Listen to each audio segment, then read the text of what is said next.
підсос включений. На момент зйомку виключимо підсос, щоб було чути. Вот ваша заклепка. Прислана вами. От її діаметр 6,32, тобто 6,4 стандартна заклепка. Довжина цієї заклепки 12 мм без шляпки.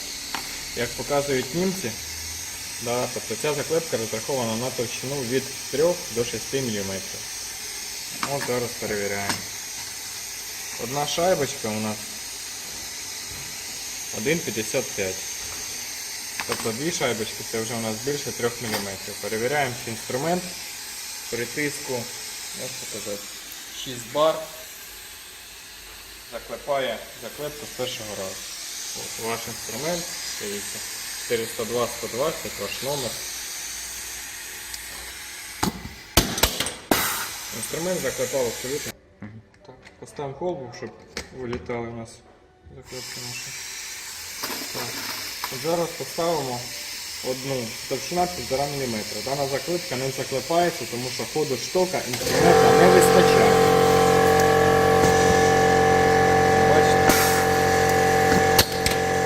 Двох разів інструмент заклепав прекрасно. Візьмемо товщину в 3 гаєчки. Це у нас виходить 4,5, навіть трошки більше.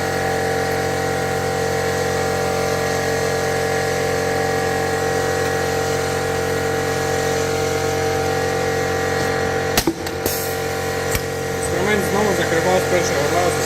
Заклепка вся подалася, от вона. Ці трошки.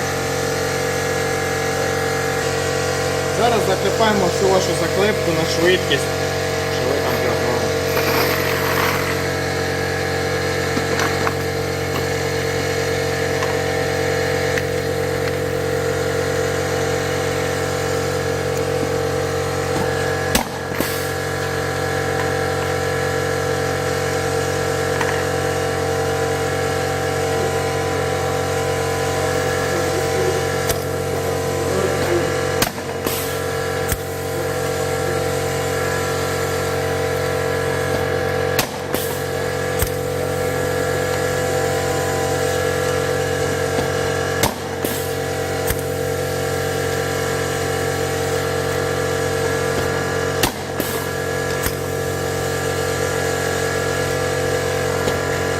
Заклепається при мінімальній товщині, яку може заклепати дана заклепка.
Не забували чистити колбочку.